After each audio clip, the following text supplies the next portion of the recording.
Good morning, good afternoon, good evening, good night, wherever time zone you are around the planet. It's great to have you here. Welcome to Office Hours. We're going to start up another day here. If you're watching on YouTube, remember you can find out more about what we do on officehours.global. Our first hour, general discussion of production and IT related topics where we answer audience questions. So if you have submitted questions, if you've been here before, thank you. If you haven't, you can do them through the whole entire show. We will be spending most of our time trying our best with this fabulous expert panel that surrounds me today to answer everything you bring up. Second hour is typically a deeper dive into a topic, and today we are ripping apart the curtain and allowing you to see behind the scenes on many of the panelists you might see here day to day. This is our ruthless review of panelists behind the scenes. I know a lot of us today have set up second cameras, and what we're going to do basically is show you what's behind the picture you're seeing of us, how we light and shoot and what's surrounding us in terms of the tools we use for this. So that's all in the second hour. But for right now, we're going to dive into our questions. Mitch, what have we got here today?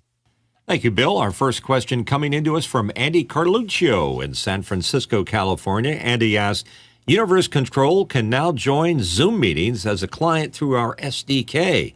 Thoughts on the new feature and ideas for how to use or expand it? And we're very excited about this new change in Universe and how it works with Zoom. David Brady has some thoughts on it. David? Yeah, I actually bought into the light version of Universe when they were on last year, I think it was. This looks really compelling, if only for the fact that it's less esoteric, I guess, than Isadora might be for some automation. I can see building out a control panel for a particular type of show using some of the Universe controls and being able to hand that over to other producers who might not have the technical know-how to pull it all together on their own. So I'm going to be diving into that a little deeper. So this is one of those kind of open this up and you have a simpler way to moderate the interface. So rather than having to know all the fiddly little bits of diving in and changing things. It doesn't even look like the interface. You can set up a control surface, for lack of a better term, and be able to hand that to somebody and they'll have the functions of a Zoom client without the interface kind of things. This is how I'm reading it. So something like a Stream Deck could actually end up functionally becoming the switcher for your show and do most of it. Yeah, or the web buttons themselves, yeah. Oh, okay, nice. Mitchell, you had some thoughts? Yeah, I just wanted to once again point out how lucky we are to have somebody of Andy's caliber at Zoom allowing these things to happen, because we have such control over how we interface with Zoom. And, you know, for the most part, what you see right now on Office Hours is a product of that relationship with Zoom and the fact that we can utilize all these great programs. So I applaud their continued development and expansion of their SDK. It's very handy to have that. And the pace of change just continues to accelerate. Guy, you had some thoughts? Yeah, like David, I went ahead and bought it last year, and what I didn't realize is that the license was only for 1 year, so it just blew through $800. But I was excited when I saw the video, because the stuff that I was building was more for my church, where it was simple buttons so that a volunteer could walk in and we can have some presets to start stream, start record, stop record, but also move around the PTZ controls in a simple manner. So when I watched the video with the triggers, it gave me some ideas as far as being able to fire off, like if somebody puts their hand up in the Zoom meeting, spotlight them, and then have a simple button to be able to, when they're done talking, end the spotlight and go back to gallery view. So there's a lot of triggers and cool things that you can do if you watch the video. It's pretty intriguing, but it's pretty pricey. And if you want the full lifetime license, remember it's like $2,000. Well, Black Friday, for those of you that missed it, you missed it. I think it was 30% off. But that one, you do not have to renew every year. The other one, I learned the hard way. You have to renew. Well, terms and conditions are important. David, you had a thought? Yeah, I'm in the same boat, Guy. My license expired, and so I might have to see if we can get a demo and see if the job will buy it. I'll figure something out. Overall, though, I mean, this has been such a transition. I've been in this business a while, and I remember that the huge changes in how production, kind of the underpinnings of how production worked, they were so slow to evolve, moving from traditional analog production tools into the digital era. It came over many years, slowly but surely. Tools that, were all video over IP became more apart, but it took a long time. Since the pandemic and since everything switched to this idea of so many individuals are able to produce content through this amazing new facility we have with Zoom and other kind of broadcast from home, I guess, for lack of a better term, the pace of development has just been stunning. So congratulations on everybody who are making these tools to help us do our jobs better. Guy, you had another thought? Yeah, one more thing to add on Universe. One of the ways that we're using it here in this show is to be able to have people remotely from afar. So we create the interface, but then people at another IP address can go ahead and log in. And we're using Cloudflare Tunnel to be able to allow access to that interface. So once you set it up, I mean, basically it's drag and drop buttons. And so you have a series of devices, like I have my BirdDog camera on there, I have vMix on there. And so I add those, and then those create buttons, and then I can have those buttons do things, and I could create sliders as well. But the important thing is that now I can create a simple interface for not only on-site, which I've done with the big Wacom 23-inch tablet, where people can just touch those buttons. So it's basically like a big kiosk maker, if you think of it that way, but for our professional tools. So it's for lighting, DMX, OSC. There's a lot of power under the hood. I mean, there's a reason why it cost almost $2,000 for this app. They use it, BMW uses it for their big kiosks and their big shows. So it's not a toy. It's a full featured. It's like Crestron, but it even interfaces with Crestron, but it's on steroids. So and specifically for our end of the universe, not. No, that's a pun. For good one too. Yeah, our end of the universe. Things are changing, And one thing that it does for those of you who are young and starting out in the industry, these new technologies that were not around 5 or 10 years ago, where the people who were growing during that era now have to change and learn some new technologies. That puts the young people kind of in an even playing field. And if you work really hard, you can really establish yourself in the business as somebody who knows these new technologies. And for all of us older guys who've been around for a long time, it always keeps pushing us to continue to do continuing education and learn the new stuff, because it's not going to be the same, and it's going to keep at this pace, I think, for a long time to come. Let's move on to the next question. Great discussion, though. From Douglas Carmichael. Douglas asks, the University of Illinois has codified remote meeting etiquette in their HR policies. That's human resources. There's a link there. Is it a solid first step, and should AV quality be in the HR's purview? Let's start with Tom Ferguson. Well, my first response was, I'm a retired security manager and wrote many a guideline. And guidelines should be 1 page, not 7. I realize this is academia, but oh my, TLDR. There you go. No, there's nobody out there who doesn't understand TLDR is too long, didn't read. David Brady. Well, I think for HR to take that on might be a heavy lift financially. A company where I work, at the onset of the pandemic, they kind of provided headsets. They didn't provide cameras out of the gate.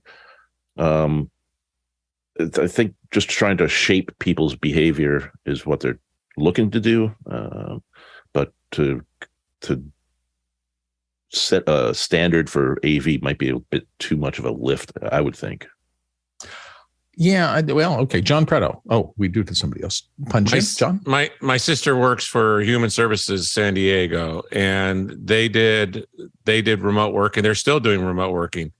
They're not paying for their bandwidth. They gave them an older computer.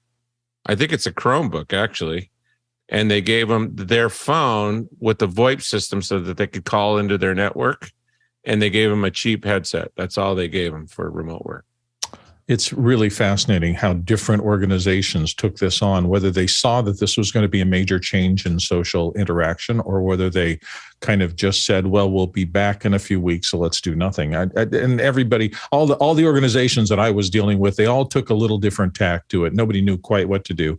But I think I'm surprised it took them this long to do some sort of meeting etiquette standards. We've all seen from back in the early days all sorts of mistakes made by people that could have been avoided if they'd studied this a little bit more. And it is very important. I mean, as so many of us now, this is a core part of how we make our living. that without some sort of discussion in the professional groups about you really shouldn't do A and B and C to succeed in telepresence and being able to participate in meetings, you should really do D, E, and F. And so I just applaud them for taking a shot at it. Hopefully that resonated. It shouldn't be 7 pages. As simple as you can make it, the better. David Brady, you had more thoughts? Yeah, I think too, the point that I can see them trying to get at is that equity and inclusion aspect of things, where everybody coming to that meeting has the same level set. It's tough to pull it off, though, especially like if you're getting a Chromebook. I mean, I don't know if that has the horsepower to really pull it off as well as some of the other, like the rigs you're going to see in the next hour. Yeah, it's an interesting thing. And, here on the show, famously, Alex's thing is Nobody Left Behind. And, when you're seeing some of this, the circumstances that many of us here on the panel have invested to make this something that we do every day and to be proud of the quality we can produce, I think it's easy to say, well, I can never do that. And so we've always tried since the beginning of the pandemic, and particularly with the education hours and talking to teachers who notoriously don't usually have a lot of salary to support fancy equipment. We've always tried to say there are less expensive ways to get decent results out of this. And you shouldn't have to pay an arm and a leg to have it. Some of what you'll see later, I think you'll see a lot of us have done that, but it's because it's part of our business. We've been around production a long time.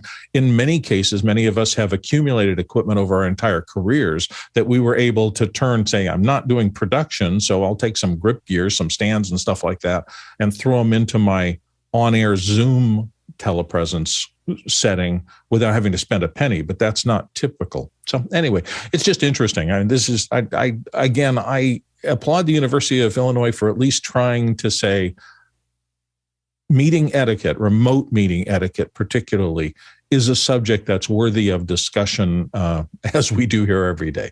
Let's move on. Next question. Question from Eric Billings in Washington, D.C. How important is side tone? Given the problems that even a slight delay causes me, I've decided not to use it. But am I missing something important? I'm a casual and work Zoom user. Mitch, you want to start us off here? Yeah, just a quick explanation of what side tone is. Generally, it's a way through your headphones to monitor what's going on in your microphone. And I find that it's significant in that if you use it just to monitor the microphone closest to the output of the microphone, then you've cut out all the intervening special effects, compression, limiting, EQ, and in some cases, delay and latency.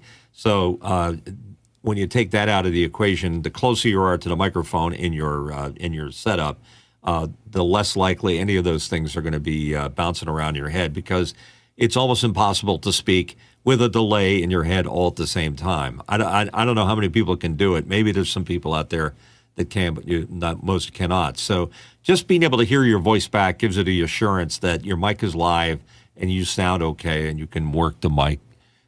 So to your satisfaction, knowing that what you hear is what's going out. Guy Cochran.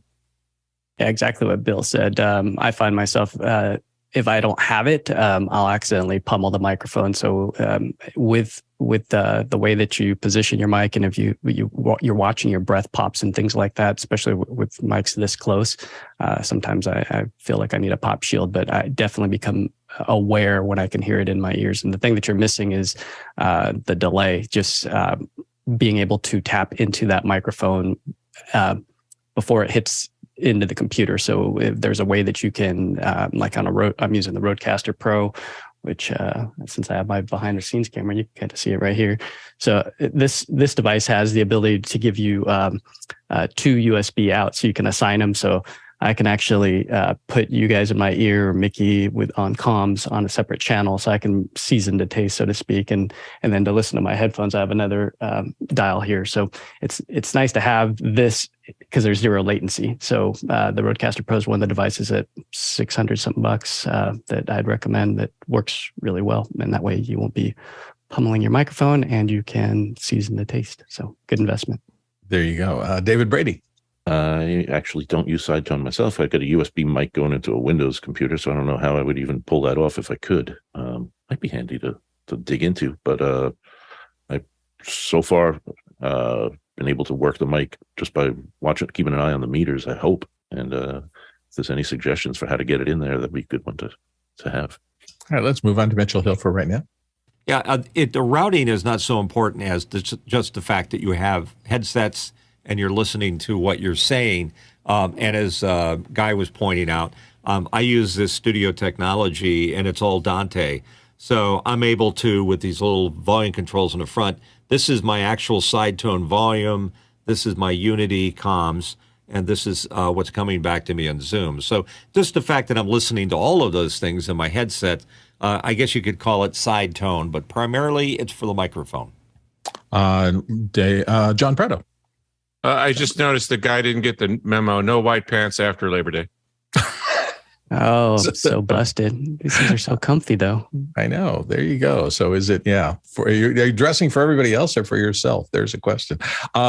In my case, I've been spent so much time in radio that the idea that I would be in a situation where I was doing something that was being recorded and I couldn't hear the signal I was creating is uncomfortable for me. Now, sometimes you have to live with uncomfortable. I think I mentioned a few times that I once had a gig as a stadium announcer in a gigantic Coliseum type building. And there was a significant delay between what I said into the microphone courtside and what came over the big speakers out there for the entire Coliseum. And it was hard, the first gig, to shut down the part of my brain that says this is really unnatural, it's really freaky. So, Eric, I understand completely this idea. If you have too much of a delay and it's feeding back into your head, it can be extremely disorienting. If you really work at it, you have to kind of shut down everything except the performance of the words and try to tune out everything else around you. And it's very difficult. Most of the time, most of the more modern circumstances, and I'm using Universal Audio Apollo, so it's just one of the connection things, but it's using a Thunderbolt interconnect, and it can do real time that is actually real time. So when I'm hearing myself as part of the mix in my headphones, along with talkback and along with what everybody else is saying, it seems incredibly natural. So there are hardware solutions out there that eliminate the delay that you're thinking about. For me also, as somebody who does a lot of voiceover work, I need to be able to hear if I'm popping P's or if my S's are getting really splashy. And so not having something that is feeding me the signal, just trying to listen with my ears, a lot of those kind of things are veiled from me. And that's unacceptable because I need to be aware of those things. So everybody does it differently. Those are my thoughts as somebody who's done that kind of work for a long time. But if you don't like delay, just don't settle for having to deal with delay if you don't want to. There are systems that'll get rid of it. Let's move to the next thing. All right, I have a question. Looks like the new Indiana Jones 5 includes some de-aged shots of Harrison Ford. What do you think of this technology? And there's Mitch a link Hill's to go going to start us out. You're up, buddy. Yeah, this is a picture of Indiana Jones from his latest movie, and as you can see, he looks quite young.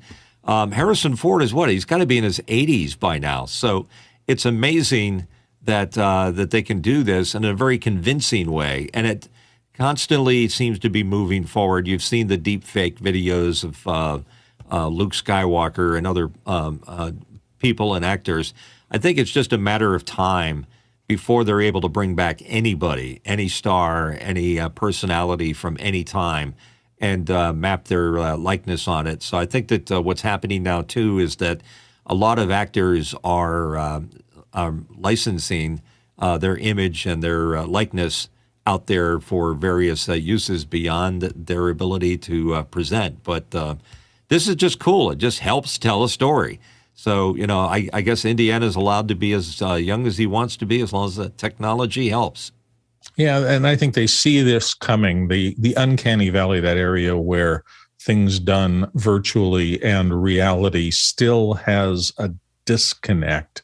It gets shorter and shorter. Whether it'll ever get down to zero, that's a whole nother topic for people who are much smarter than I am about whether or not there will always be some way to discern real-time actual reality from created reality. But boy, there's a ton of money going into this, and I know we've heard about the licensing of James Earl Jones's voice in perpetuity, so they can put him in an automated system and make essentially Darth Vader say whatever they want to for the future. I mean, that makes perfect sense to me, particularly since they took the right process and they've licensed his vocal likeness and will use it after compensating him and having him agree to it. Mitch, you had another thought about this? Yeah, I was just going to say, I'm looking forward to watching, I guess, Indiana Jones, whatever it is, version 5 will be out next June. And it's going to be interesting to watch to see exactly how much of him in his acting that he de-aged. Did they do the whole thing? Did they just do a flashback segment? It's going to be hard to tell. But the interesting thing about the technology is that it's pretty wonderful that they can do it. And as recent as just a couple of years ago, you could watch it and you'd say, yeah, that looks like a younger version of Jeff Bridges and Tron. But there was something about it that gave it away. And now with this technology, it's almost indistinguishable from the real person. Yeah, and I also wonder, where's the difference between what they're doing now? I remember being privy to a discussion among people who had worked with a very, very, very A-list Hollywood actress who is already gorgeous, but they were talking about the amount of effects work they did because she had a skin issue on the days that they were shooting. And they went in and literally, it was called rotoscoping back in the day, retouching frame by frame by frame. I think the algorithms make it easier now, but to improve her skin. I mean, so, that's already been done. And I think that's a fair thing, because if you have a blemish one day, that doesn't define who you are. And if that performance that day is being recorded for the ages, you certainly don't want that anomaly in how you look to be part of that performance forever. So, there's a big spectrum here of retouching and or replacing and or trying to fool the audience into thinking one person is another person. And that gets into the whole politics point of, you can probably get a realistic simulation of somebody and make them say something they didn't actually say. And then you get into the point of, now all of a sudden you're manipulating, and it's not just trying to improve an actual performance, but it's trying to make something that didn't exist before. And I think everybody has a different opinion of that. Mitch, you had a last thought before we move on? It's also a concept and a product that's being moved into the hands of the average user. Like, I can do exactly what you were saying with blemishes and things using a tracking program in After Effects called Mocha Pro.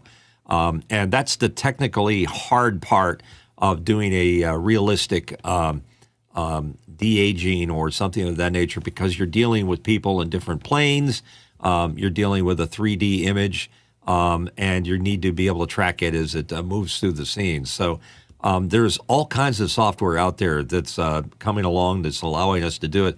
It's not a one-button AI program just yet, but that's next. No, and the technology Mitch is talking about is pretty much everywhere now. Mocha is licensed into all the NLEs. I don't know if all of them, but most of them. And that Mocha engine is like in 30 things. So even little apps and things like that can license their technology and use it in there. So you never know whether what's on your phone might be using some of that technology to fix things. Let's move on to the next question. Next one, a fun one from Tom Ferguson in Phoenix, Arizona. Tom says, this week we had the 50th anniversary of the video game Pong. Does this bring back memories? Does it? We're going to start and go around. I actually should have put Tom first, but John Pretto is going to weigh in before Tom does. I have to go and read the history again, because I saw this as a little kid. It had to be in the early 70s. And this one of the kids in my neighborhood's father came home and he said he had this new thing that wasn't even out yet. And you had to put the screen over the top of the TV, and it stuck on the TV from static electricity. And then you could play the couple different games they had. And that had to be early 70s. But the most exciting thing was the chimp playing Neuralink on Pong with his brain. That happened just week. Okay, there you go. Tom Ferguson, what were you thinking here in putting this in? Oops, Tom, are you there? Oops, did Tom drop off? I am here. The developer was Atari, and the designer was Alan Alcorn. It was out in the wild November 29th, 1972. And all I can say is if I had all those quarters and I had invested them in my 401, well, I would have retired much earlier. I hear that. David Brady. Yeah, the quarters definitely would have added up. There was an exhibit at the Museum of Moving Image over in Astoria a couple years back, and they brought out a lot of these original games that you were able to play for that quarter. And it was good memories in the pool hall where I grew up. Mitch Hill. I got a comment on what John said about the overlay. I used to play with a thing called Winky Dink, and it was a plastic cover on your TV that had blue at the top and green at the bottom, and you had to draw lines for Winky Dink to get from point A to point B.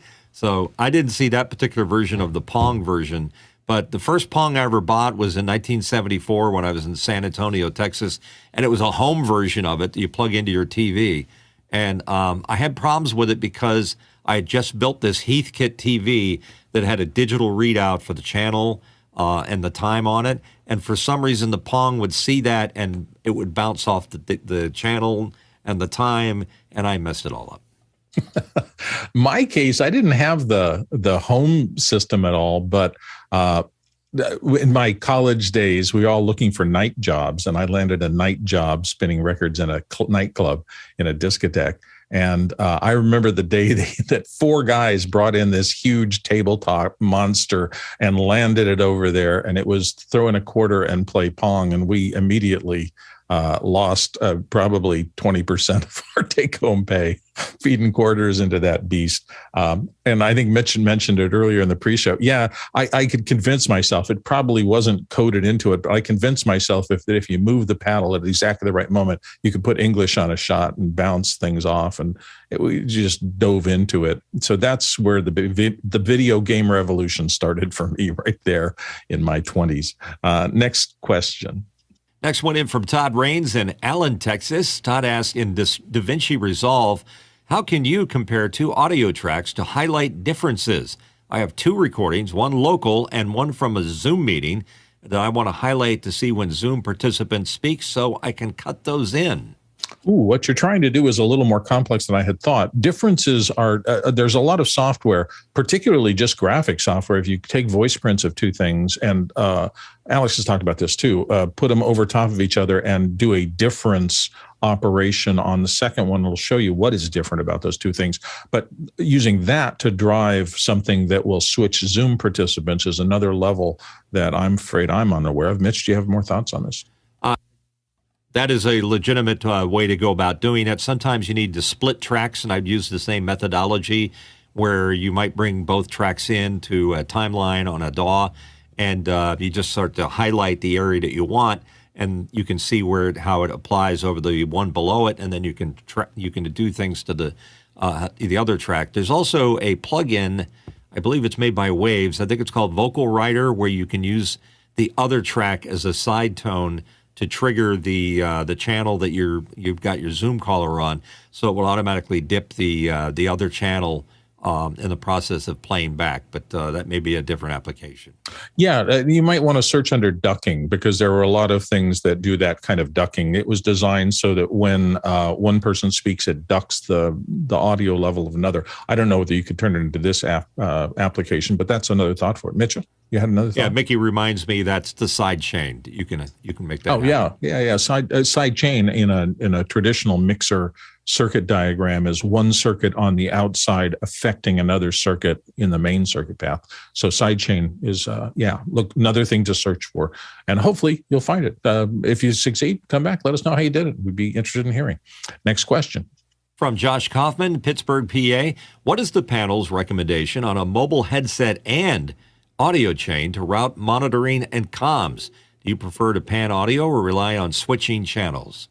We don't have anybody who's clicked in on this. I will say personally, I have a little bit of diminished hearing in my right ear from a thing that I had some years back. So I do both main program feed and comms in one ear, and that's easier for me to do it as a mono thing. What I find is that it's important to EQ the two channels separately. So I have pretty full range sound for the show program monitor feed, which also has a loop back of me speaking into my microphone so I can hear myself, monitor myself.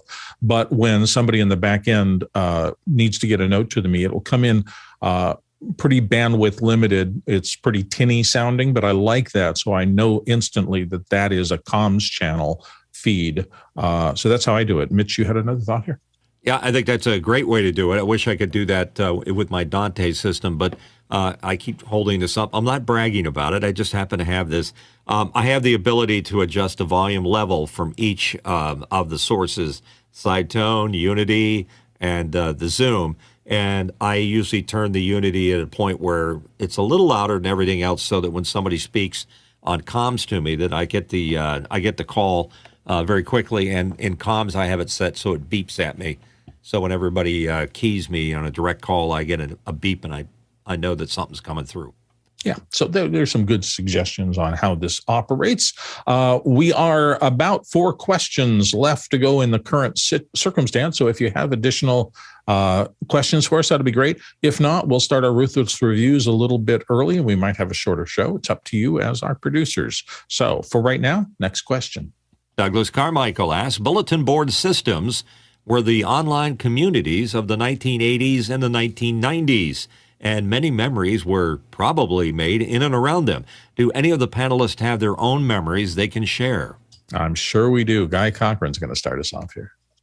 Yeah, I worked at a little photo lab, and I did color correction on these prints where I'd have to look at these test strips. And I remember hearing these ding, all the modem sounds up above me.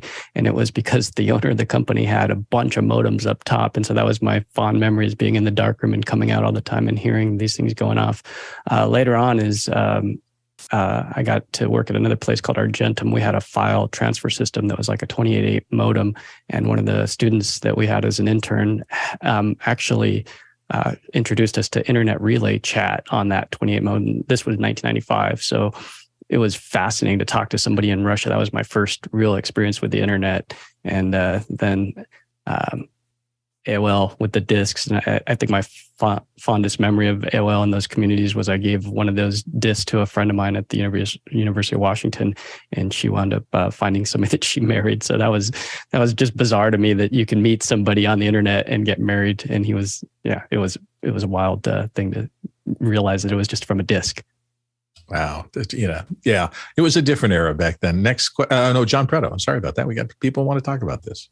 Tons of stories on it, on the old modems. And what's interesting is yesterday I was doing some installs in Python and using PIP or NPM for JavaScript, and how easy you guys have it today. And I was a Novell network engineer, and keeping file servers up to date. I had my own Wildcat BBS. I had 2 lines.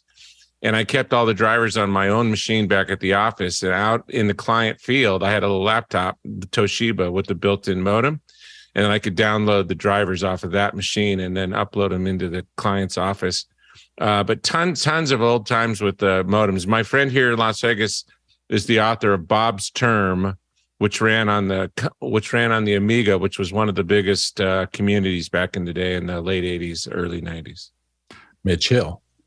A couple of names from the past: CompuServe, Genie. I think General Electric owned them, and I think Sears took them all together at some point. And of course, the original AOL. And AOL's big thing was they had all those modems. They had billions and billions of modems stuck somewhere, taking all the calls. So yeah, it was fun. I had a radio show in the early 90s, and I used to have it on CompuServe all the time, so that I'd get some feedback from people. And you'd be surprised how quickly that kind of stuff caught on, because I didn't really know what social media was then. Tom Ferguson. Oh, we started out at 300 baud, 30 characters per second. Can't believe that.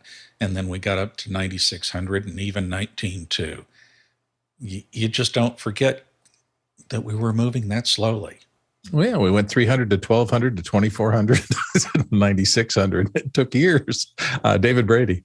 Yeah, I also remember in France, I had a friend in France visited in the mid 80s, and they had a system over there called Minitel, which was like a whole separate beast of a console and everything brought into the house from the telephone company. So it was those days were fun.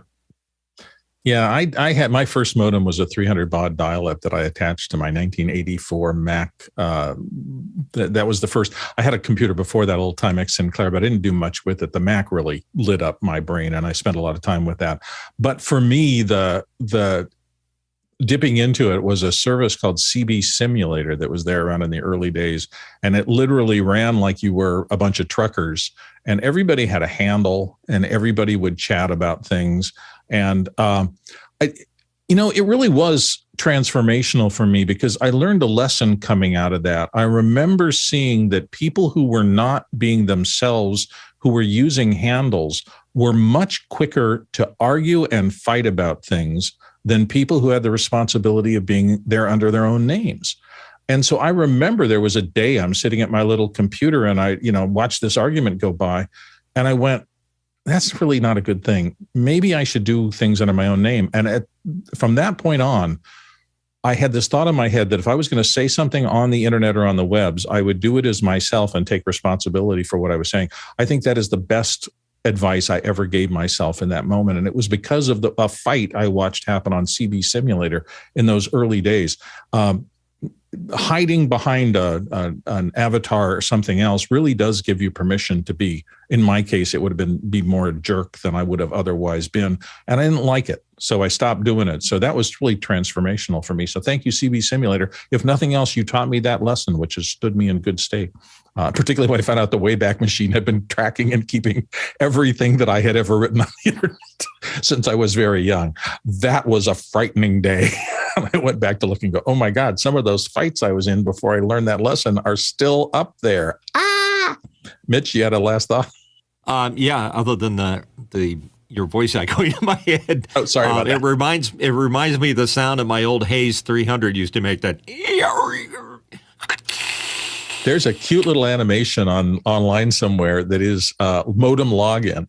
It has a little character and he's going down a graphic of the sound of the modem, handshake terms, everything. It'll take you right back to those days. Remember AT commands? Oh God, Harshid. Yeah. So I was thinking about what companies were around. I mean, Lycos, I think, was one company that floated around back then, and there's like the dog that dug a hole in the ground or whatever.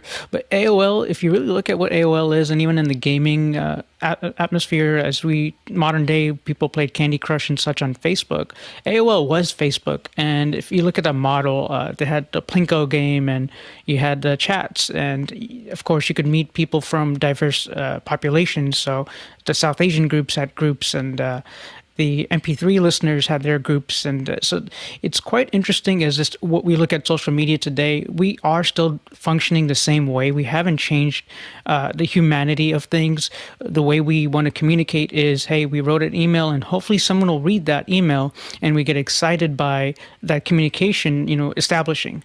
And even if it's a baud modem, a 56K modem, I mean, I used to run a 56K modem out of a hotel because that's what our family owned at the point, but still trying to meet all these various people and writing pen pal letters and, converting that into email, getting your first virus because you got that email that said, I love you. And then there's a photo from somebody you knew. And then you got stuck with a virus, So all of these things, as far as just ideas, we all function the same way. But AOL was fun days. IRC, I love it. Discord is the modern day IRC to me personally, because it's the same type of communication, but not overblown like some of these other social medias. So. It was just a different environment back there. My first search engine that I used consistently was Alta Vista. And I remember when I suddenly said to myself, hey, this Google thing is going to be something. Do I need to change? Yeah, boy, if I'd only known, and if I'd only invested wisely. Let's go to the next question. But that was a fun discussion. Coming from Robert Gramley in Milwaukee, Wisconsin. Robert asked, in my house, all the clocks are set to Apple time, like the phone, the iPad, etc. What does office hours use to set your clocks? Mitchell? There's a lot of servers out there that provide access to clock information. One of them is the NTS. There might be an NTS server in your area. Apple has an NTS server. The other is you can use your GPS to connect up to the satellite and get the time from that. And then the big daddy around here probably is the Naval Observatory in Washington, D.C., which is the U.S. atomic clock. That I believe that's what we're connected to. Yeah, someplace there. Tom Ferguson? Yeah, network time protocol. That's what we're all on, even this clock here. Yeah, that's a nice looking clock.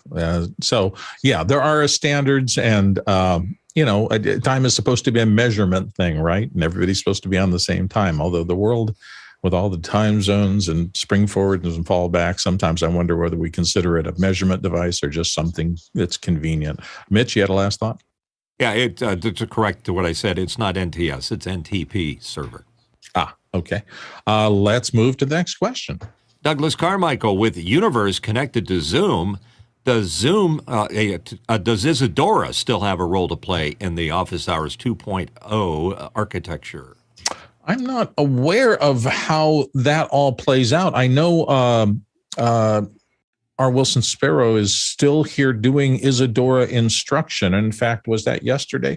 I remember reading the note about it. So I would assume that it's still embedded in what we do here at Office Hours, although I am not that aware of the back end to know more than just I've read the announcement.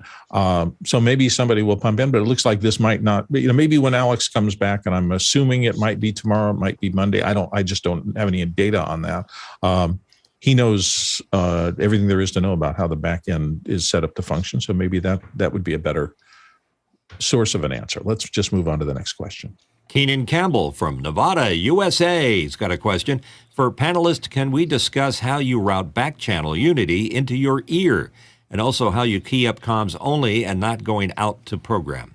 Yeah, I'll take Harshid's going to talk to us a little bit before I... Sure thing. The way I go about it is I have a few Android devices laying around, so I Wi-Fi that up to Unity and go Pixel Buds. Something that's in ear, so I could walk away, or I could walk with my phone if I need to check the time. I could get any messages on Discord if I need to right off that one device.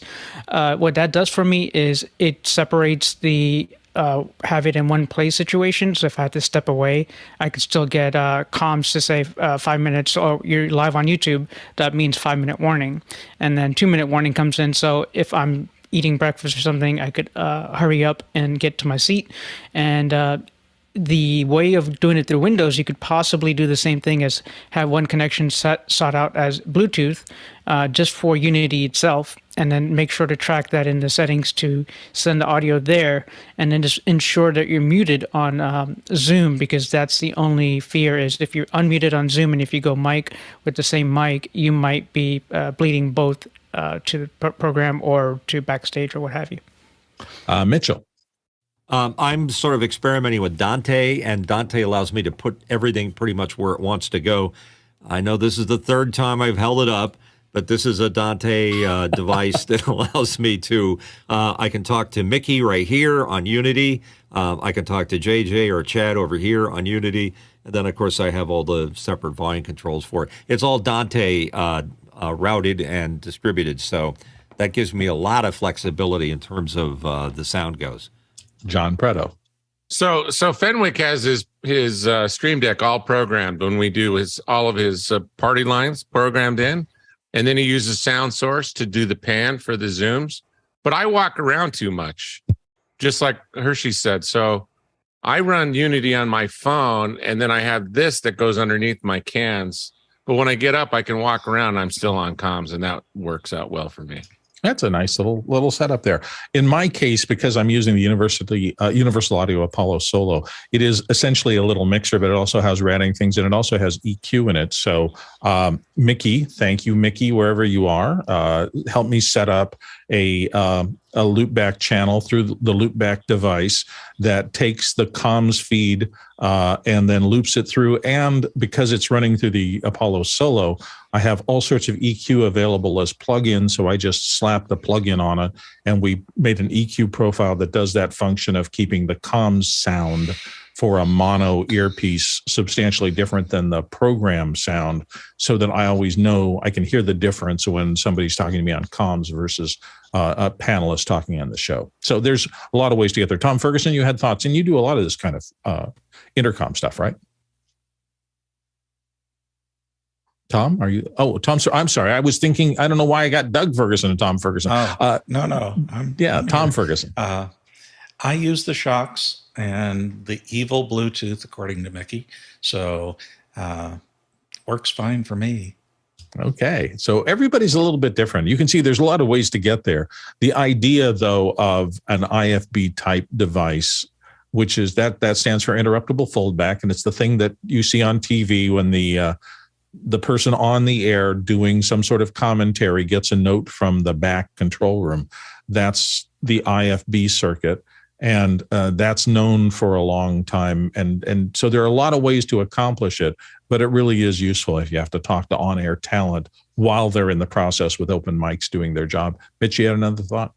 Yeah, and also if you're watching a newscaster and they're starting to talk and they go, and they with great prejudice pop that earpiece out, because what they're probably getting is either a delayed feedback or something loud or something they don't want to hear, but it's always funny to see that going on. Yeah, if you want a fun little thing, go back and find the old movie Broadcast News, and there's a great scene of the producer and the on-air talent, and she's feeding him all sorts of technical detail about some military operation thing that's going on, and he's able, because he's a high-quality talent, to process the information, turn it into something to say on the air, even while he's listening to her in the background. It's a interesting scene because it shows you that interplay. Let's go on to the next thing. Albert Brooks, by the way. Albert Chris Brooks, Widener right. is here with a question from Lafayette, Indiana. Tesla delivered its first official production vehicle to Pepsi on Thursday at the Nevada factory. How would you love to see these as satellite trucks next? That's going to be interesting. We had heard that Tesla was working on trucks along there, and there's been a lot of discussion about some of the first driverless vehicles on the road may not be passenger cars at all, but maybe freight hauling kind of semis or things like that, because that's the easiest business case to make. But I don't know anything about that. So I do think that this is someplace that we kind of feel like the world is going, that the networks are fast enough. The Internet of Things is interconnected fast enough. As we keep getting more and more throughput on these networks, it may be possible to do real-time collision avoidance and things like that at the point where it becomes safe. And boy, it'll free up a lot of time for human beings and maybe make a lot of difference in terms of the economics of the world. We'll see. Next question. From John Clark in London, England. Anyone used V-band talkie? What are your thoughts? I've never heard of it, so I don't have any thoughts, but I imagine, is that some sort of walkie-talkie thing? Does anybody have any idea on the panel about what that might be? I know there have been a lot of change. We used to have to buy walkie-talkies for. Now there's all sorts of little apps on the phones to do that, but I might be talking entirely out of, that might not be what V-band talkie is.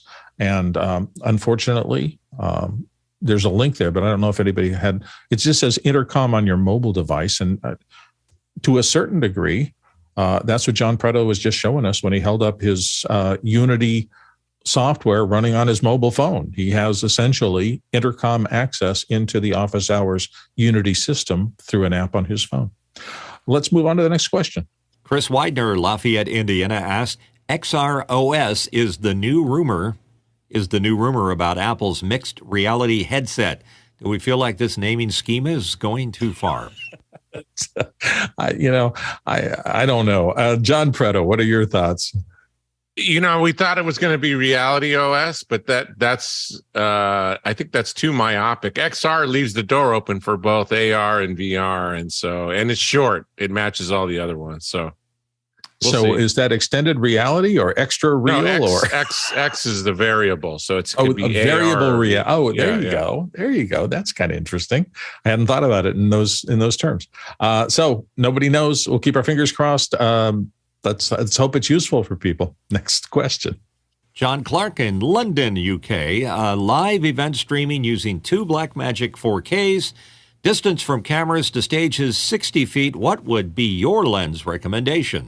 Something very long, I would guess. We always try, I think the minimum shot, no matter how far back your camera is placed, is a waist up shot. If you can't at least get that, I think you have too short a lens. Some people like to be able to get an upper body kind of headshot out of that.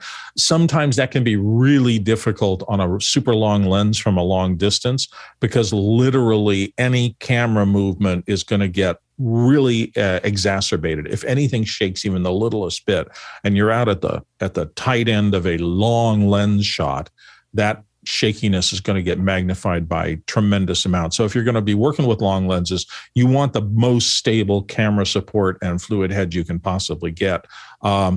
There's no reason you can't do this. There's plenty of lenses to do this kind of thing. Image stabilization or not is going to be a decision you're going to have to make. Canon, as somebody said, Canon 50 to 1,000 millimeter. You also get into the circumstances where you can get a lens that's a little more modest than that and get a 2x extender on it. Sometimes those affect the image quality a little bit unless you spend a lot of money for a 2x extender. So you're in the world of optics. It can get very expensive to play the big game in optics, but there are things available to solve this problem for you. Mitchell, what do you think? 60 feet and more, I'd get an Ingenue, but the cost of those lenses is fantastic. Well, yeah, up at the top end of the Canon glass and Ingenue and there are other Zeiss, you can get lenses that are fabulous for long throws, but the prices, you got to be able to handle that sticker shock when you see what they cost. That is precision optics for doing a very special kind of a thing. Next question. Hopefully that helped you. Next question. Next question in from Paul Terry Wallace in Austin, Texas. What time is Accidental Theater today? Central Time and UTC? I have no idea. And in fact, I've been reading the billboard the last 3 days, and I haven't seen anything about Accidental Theater. So I didn't know that they were having something going later today. If somebody can put that in there, though, I will make it as part of the end of show announcement. So if somebody on the back end sends me a thing, and if anybody can hang around to the end of the show today, I will try to make sure that we get that information out to you. Let's go to the next question. 8 p.m. UTC, according to JJ. So 8 p.m. Universal Time. So what? Who knows what that is on the East Coast or West Coast? East Coast -4. -4. Okay. +4. Excuse me. So midnight West Coast, midnight back east. All right. Chris Widener in Lafayette, Indiana. The next question. Several different product teams at Google are having software stability issues. Coincidence or a bad fork somewhere? That's tough to figure out what's happening somewhere else. The world is complicated and interconnected, and something can go bad regionally, locally, on a key computer. Mitch, do you have any insight into what's going on there? Yeah, I'd like to keep my silverware out of this, please. Oh, okay. There you go. It's a bad fork. Maybe it's a bad salad fork, and you can still use your dinner fork. Who knows? Let's move on to the next one. Sorry, Chris, we're probably not going to get you any more information than that this time. Paul Terry Wallace is back from Austin, Texas. Whatever happened to the 78 RPM record? It went the way of a lot of historical media. It was, how do I put this? It was fragile. The fact that it was spinning that fast and trying to move a little mechanical needle, those old 78 record needles looked like a railroad spike compared to the cartridges and needle systems that became popular when stereo records were a big deal. So I was always told, don't try to use a regular stereo needle to reproduce a 78 RPM record. Your likelihood was that you destroy the needle in trying to do that. But we got a lot of people who want to weigh in on this. So let's start with Mitchell, go to Tom, and then David. Mitchell? I'm so glad you said that. But Bill, you need to get in a Wayback Machine to remind me that running a Shure V15 Type 2 Sapphire Diamond needle on a 78 was instant disaster. You need a steel needle for it. But 78s were a thing of the time. And I can honestly say that even though there was a 78 position on my old Gates turntable with the big Hurst shifter on it for radio, I never had to play a 78, so I don't even know why it was there. Yeah, Tom Ferguson. Well, when my mom passed away, I got a number of 78 records, and one of them was Heartbreak Hotel by Elvis. It was one of his original releases in the 50s. So I have taken that and actually framed 4 of them and put them in my living room. Wow, I didn't realize that Elvis was there early enough to be in there were still a lot of media consumption devices for that's 78s of his are rare. Yeah, I think of like Mario Lanza and some of the old opera people and things like that being those early 78 records that Presley was involved. It was interesting. David Brady. Yep. I have a friend who used to have a radio show at WFMU across the river in New Jersey. He goes by the name of Phonograph DJ Mac, Michael Camella. He plays jazz-aged music on period-accurate devices, wax cylinders as well. And with the steel needles, they have to get changed after, I think it's 2 or 3 spins. So it can get expensive, but check them out. I found some records at my Sunday place from the early 30s, and I'm going to contract Mac to come in and do a play party into the hall and digitize these things. You can't refresh your 78 RPM needle with just a lathe or a belt sander or a grinder or something. That's old technology, but pretty cool anyway. Yeah, I'll throw a link to his stuff in the chat. Yeah. Time marches on and technology marches on as I wave at my wire recorder, which is up there behind me, whichever direction it is. I think it's right there. Actually used to record voices and play them back. Still does on magnetic wire. Mitch Hill, you had a thought before we finish? Just a quick one. David brought a very vivid memory of watching a 78 play with a steel needle, and the spiral of vinyl coming out behind it was cutting a new groove into the playback. Yeah, they did a lot of refinement on that technology over the course of years. Let's move on to the next question. Looks like we have a few more that have come in. And it's from Josh Kaufman in Pittsburgh, PA. What are the panel's preferred methods of payment collection from clients? And nobody say baseball bat, please. We're going to start with Mitchell Hill. Darn it. QuickBooks, direct deposit, very convenient for the client, convenient for me, works a charm.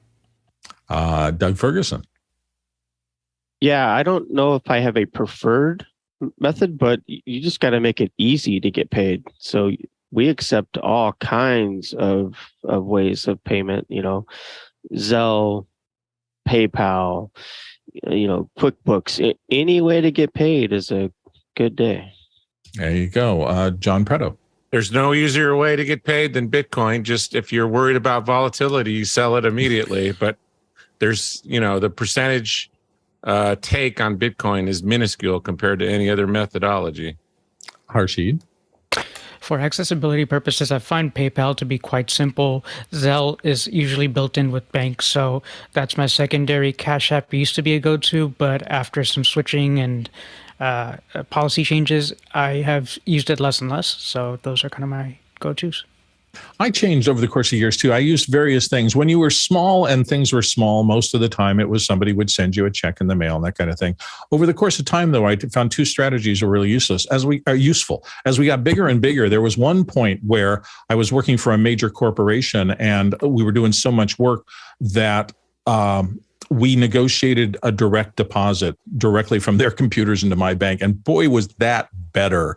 I mean, at that point, right before that, I had been getting increasingly large checks in the mail. And I think I got a $35,000 check once in the mail. I thought, this is just stupid. I don't want the risk of that thing getting lost or damaged somehow. So the direct deposit plumbing, ACH deposit right into the account, once we set that up, oh, that was nice. It sped things up. At 30 days, it would just land in the account. I could depend on it. And that was great.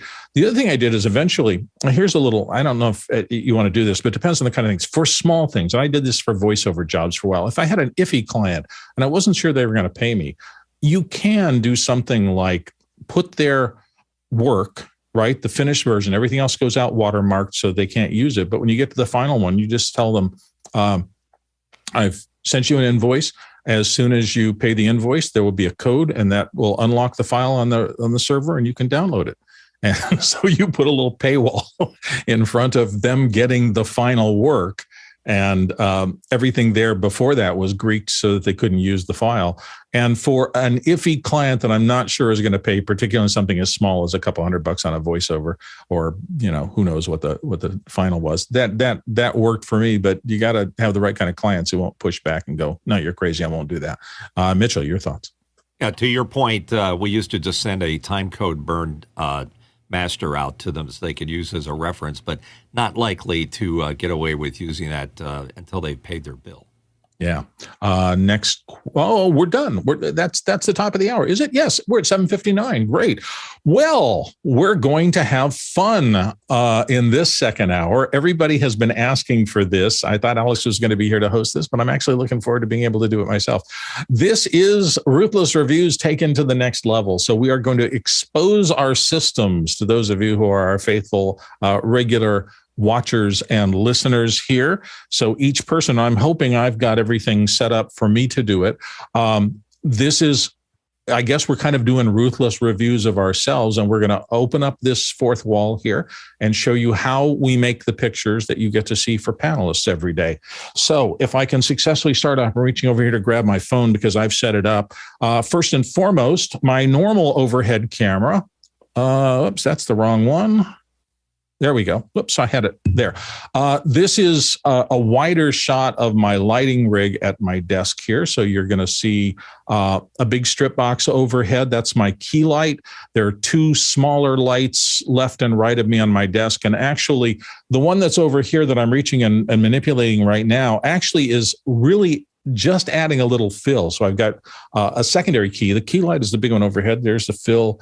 That's the secondary key light, and that's just a fill light to add a little bit of something. You'll see I have a large monitor directly in front of me that I don't use most of the time because right now my hand is on top of my teleprompter, which I use to make sure I can see and have eye contact with everybody. My main laptop sits down below that, and I'm going to take something down here to the bottom because I'm going to try to launch my other camera, and I'll show you what I see as I sit here every day.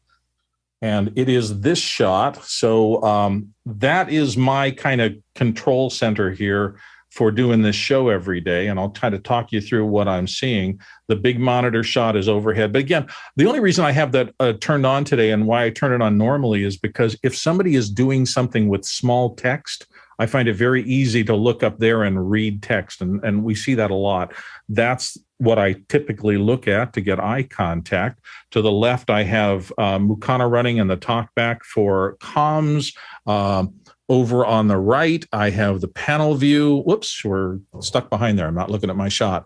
A panel view monitor. My laptop traditionally has the stuff I can't show you on it. So there's a whole array of the Mukana interface there. ATEM software over to the right. I have a iPad sitting over on this side, and the iPad's purpose generally for me is to bring content in if I want to show somebody, discuss a website or something like that. I pull it up on that, and that's normally this feed that I'm using right now. So let's see what else I can do. Overhead, and I don't have too many lights on, so hopefully you'll see it. I have all the auto poles that I talk about in terms of being able to do light stuff. And as I turn around here, you'll see that the light grid above me has a variety of lights. That's my backlight and some of the lights that are lighting up the set.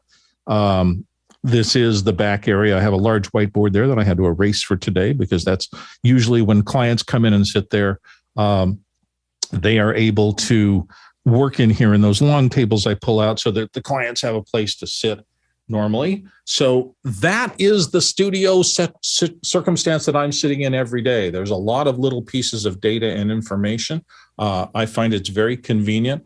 I mentioned at first, you don't have to go to this extreme to do something nice on office hours, but that's the system that I've been using for at least the last 7-8 months. So if anybody has any questions about why any of that happens, you can pop them in, but if not, I think we're about ready to go to the next Ruthless Review, people. So it looks to me like Chris Fenwick's up next. Chris, what do you got to show us? Yeah, thanks for letting me join in here. So what I'm going to do is I'm going to use this new feature in the thing. It's called. I'm going to use my cell phone camera. See if this works. Yeah. So this is my computer. It's a little laptop. I use the camera on the laptop, and I use the speakers on the laptop. And over here, there's a microphone for the laptop. And no, that's not what I use. So here's my desk. And my desk is set up mostly for editing. So I edit on the main screen. That's Discord right now. There's the panel view. And then that's my Unity stuff over there.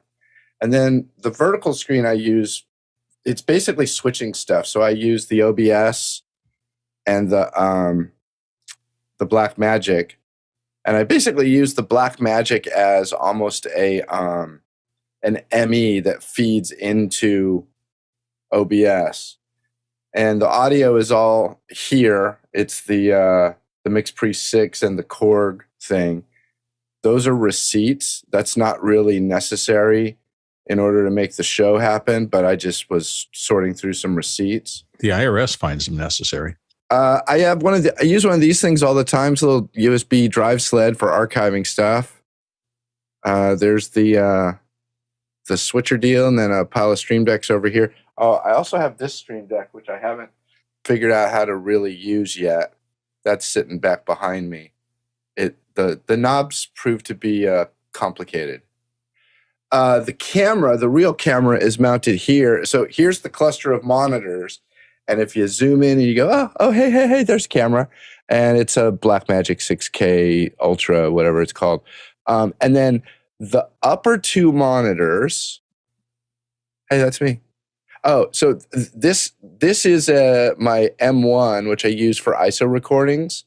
And then if you look at the first four inputs on my Extreme, those are my ISOs for recording. But stuck in the middle there is that. And then the upper monitors and the camera are mounted on this pole, which is, I drilled a hole through the desk to mount that.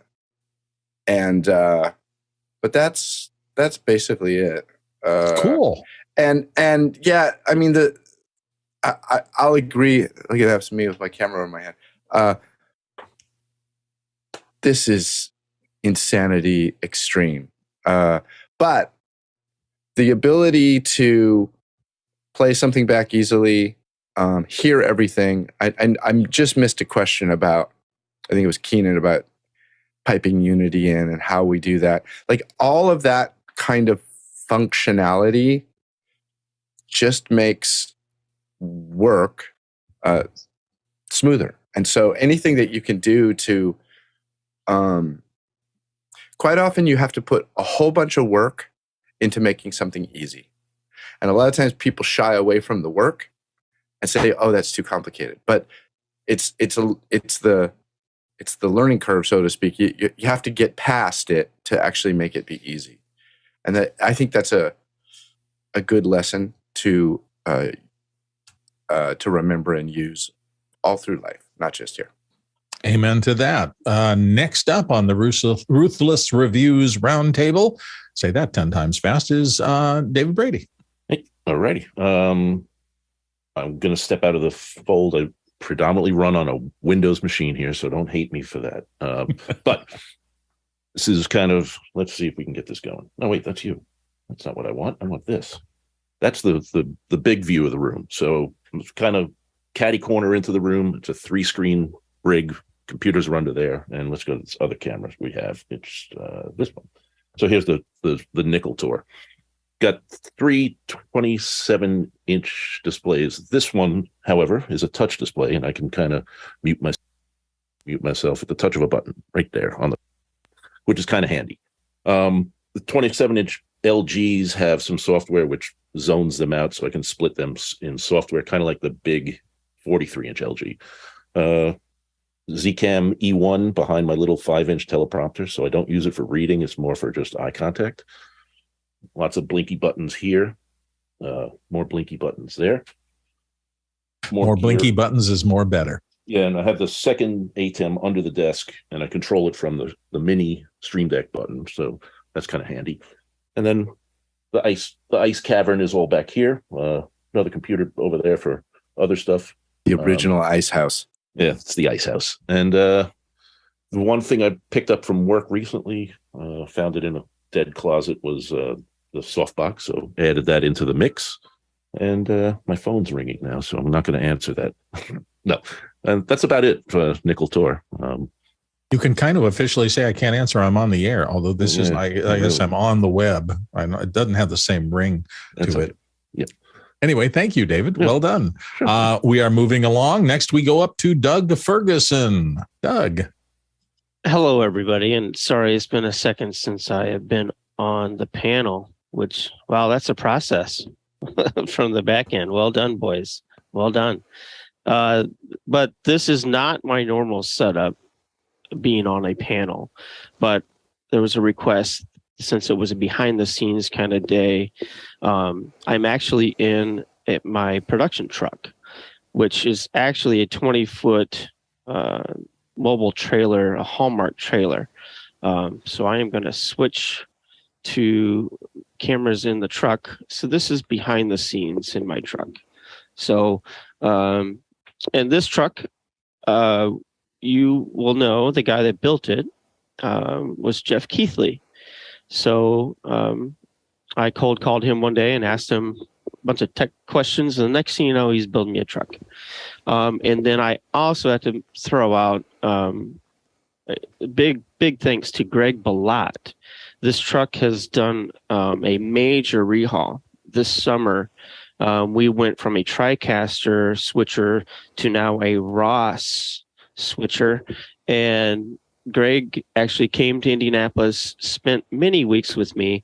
We totally gutted this thing.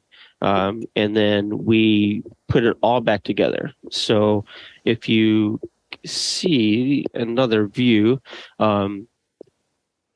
this is a different view. So this is a rack, the rack system. Imagine that empty. And that's exactly what we did. We took it all out, reran all the cables, including upgrading even power, and then put everything back in and cleaned it up really, really nice. And I can take you on a little tour. It's going to be hard because I'm on a headset, but I did set up a camera. Let's see, okay, 5. So I did set this camera up here to give you a better sense of things. So this is the front of the truck. Everybody needs gaff tape. So most important part of the whole truck. Yes, that's what holds it all together. That and Velcro. That's what this all runs on. This is an interesting little, I just finished that yesterday. I needed some space up front to where I can take cameras in, send feeds out. There's a comm panel there, and then any network, and then power. That's kind of the big program monitor, along with the other monitor walls. So graphics person sits here. We have an expression graphics that we're running now. A new upgrade to the system is this Ross or Evertz Dreamcatcher.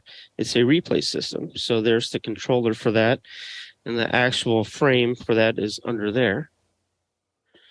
So that has been a new addition to it.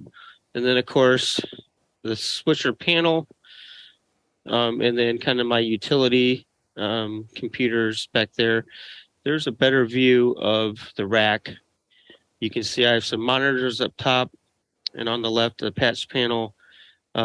Greg built me, those 3 guys there are fiber converters. So that takes SDI video and convert. Well, it's a fiber transmission.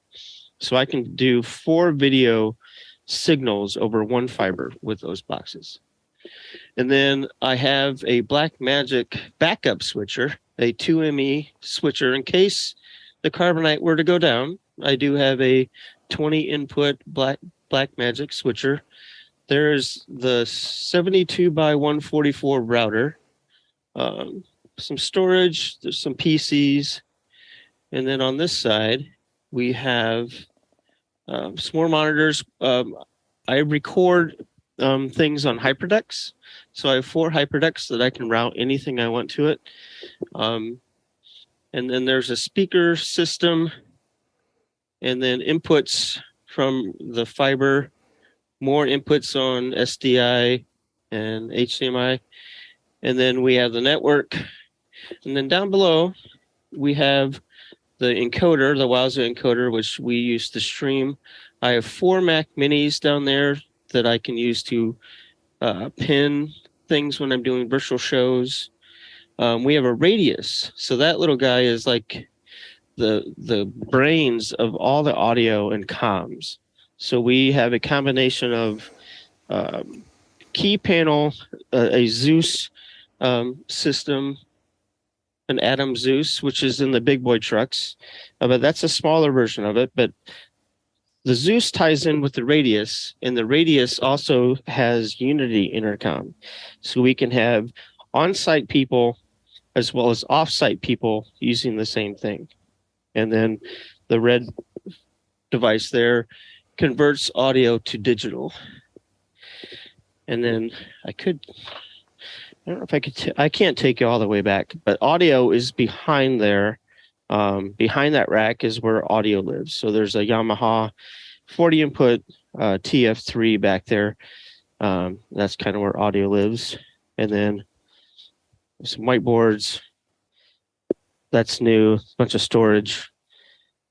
The thing is I would have, had I wanted to do it again, which I am probably going to do it again, I would get a much bigger vehicle or trailer, because nobody told me how much stuff needs to run this, because I have cables and cables and bins and bins and cables, oh my, that make this all work. But when we're actually moving down the road, this is all full. It's like a Tetris puzzle. And at the end of shows, when the crew is striking, I'm the only one that kind of knows where stuff goes. So I have to sit at the door and like point to things from the crew, like, all right, I need those red bins next. All right, that big rack of things, right? And it all fits in. I strap her all down and go on my way.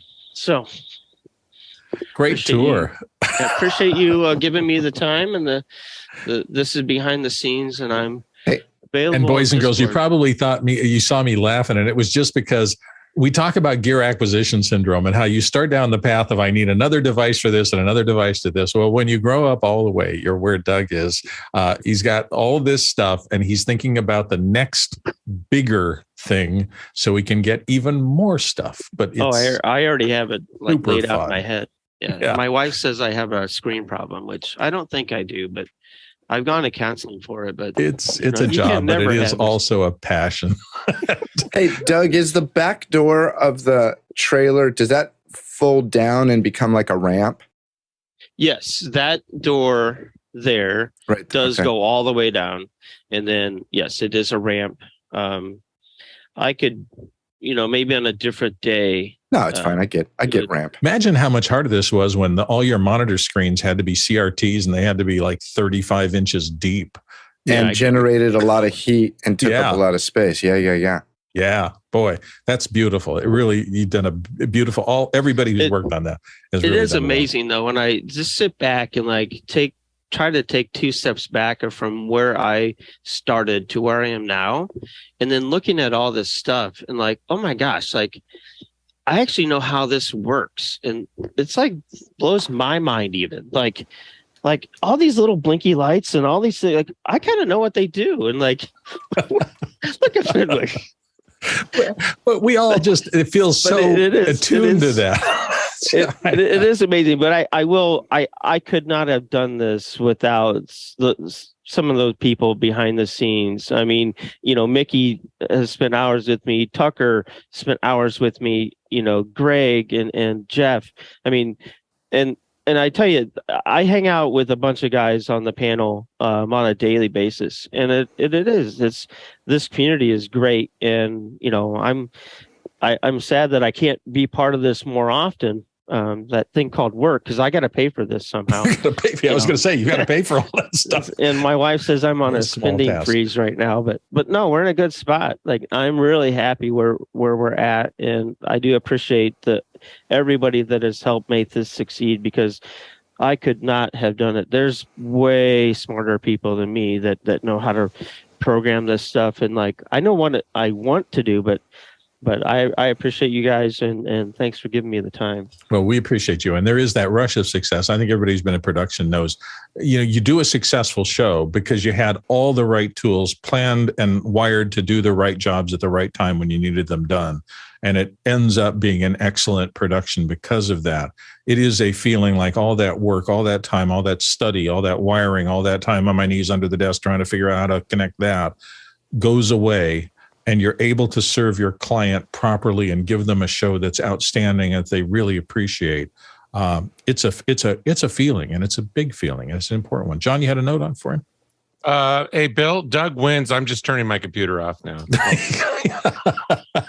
And it's on wheels and can go anywhere he wants to. No, but Doug's been a part of this group from the very early days, and we watched him talking about doing this stuff and then exploring. And I don't think you can overemphasize this human connection we've made through office hours, where we meet each other and then you have somebody that you can go to who knows that much more than you do about this one slice of the thing and can help you solve the problems, the Mickeys, the Tuckers, everybody else. Even if you're not the most solid internet audio guy, there's somebody you can call that you know now enough to say, I need help with this. And then they'll reach out and they'll help you. And then the next thing you know, you've got a lockdown system that can make you money and works. It's amazing. So great tour. Thank you. Appreciate it. Let's move to the next review. And I believe this is Greg Zweig. Greg. Hey, well, I'll follow that. And with the help of my elves, we do some pretty magical things up here too, but no, the elves are basically the office hours group. And I just I'm a Santa performer, and I just basically take care of visits for the children. And what I set up with the help of the office hours is I have a chroma key background. You're looking at the office here. I can bring up a scene and have somebody light the fire and do a little magic for the children. But behind the scenes of this, I'll pop over to my camera 7 here and turn off my other camera. And then this is behind the scenes. So it's pretty simple system. I basically got 2 monitors. My camera's right here through the teleprompter. And then down here is my Apollo. I just added that. I work with Mickey a lot. Mickey gives me a lot of great ideas. My audio is basically Sony's. I use a Sony Sanken COS 11D for my mic, and it's a lavalier mic. And then I also use the Bumblebee for my ears. I have the ATEM Extreme ISO. Over here, I run about 4 cameras, maybe and a couple other items to that. And I do all my keying for the chroma key in that environment. I have a Mac Studio as my main workhorse. On top of that is a Mac Mini, which was what I used last year. Now it took a role of a backup, and it's a backup. I have a CalDigi hub because you run out of ports, and I'm also using a CalDigi smaller hub up here. Over here, I have a dyno printer and a scale because I do mail certificates out to the children, and that's just an easy process of running through those. And then I also have a lot of these spare batteries ready to go for my lavalier, and that works out extremely well for me. And it all comes together through the ATEMs. I have, let me go back to that 7, and I'll move out of the way. And let me turn off my camera again. And there you see I have an ATEM Extreme down here. I just added an ATEM foot pedal because I don't want my hands to be shown as I switch different effects. And then I add an ATEM Extreme up on the side over here.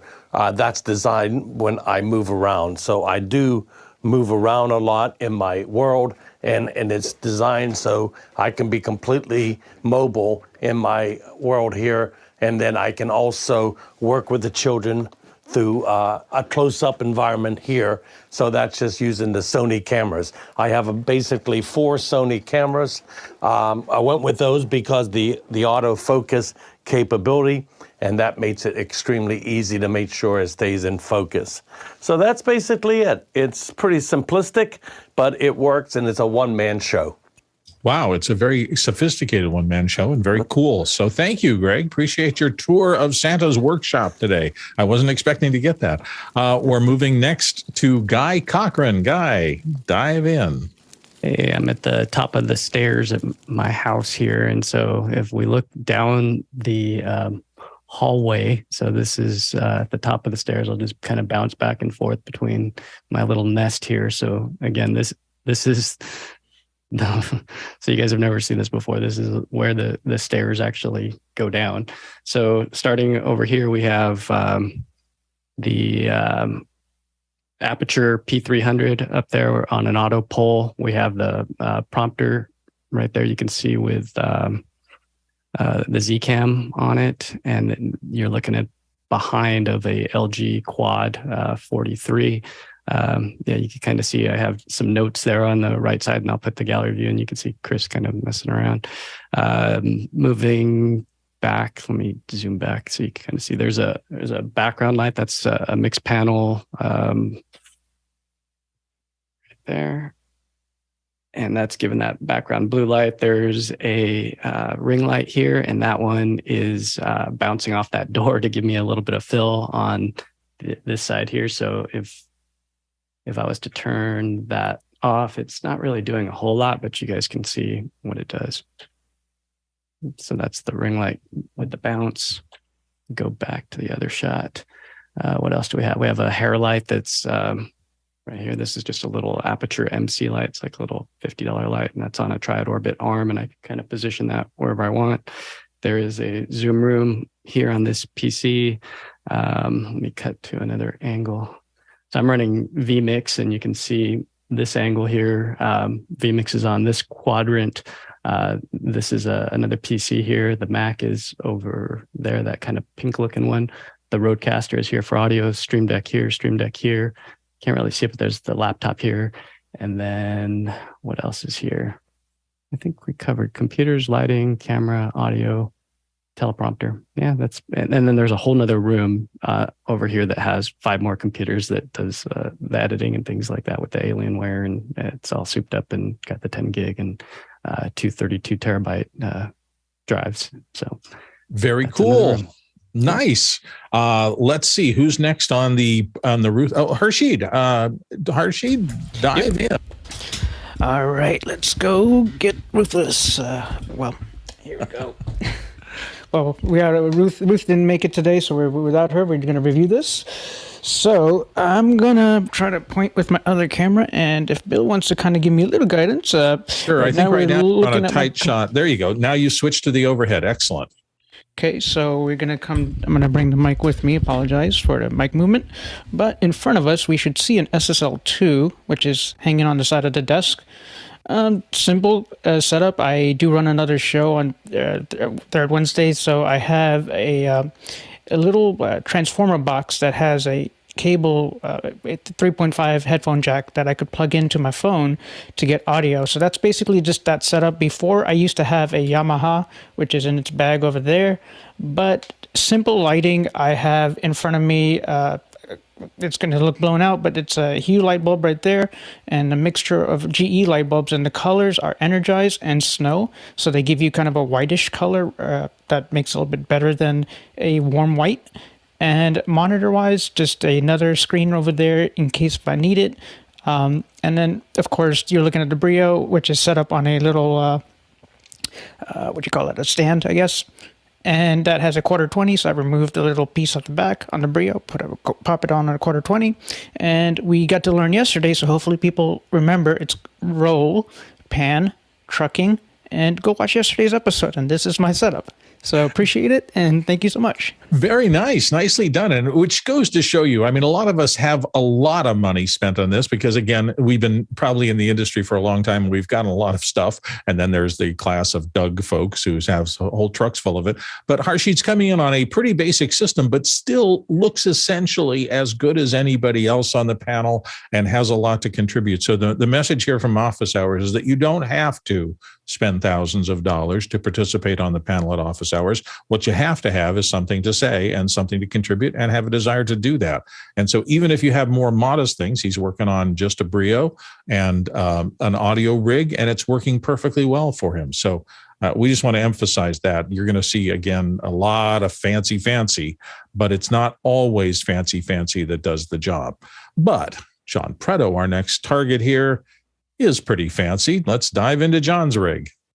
Hey, Bill, thanks. I'm in Studio C today. I only turned this on for Ruthless Reviews. Studio C stands for Chris Fenwick. This is where he broadcasts from when he comes to my house.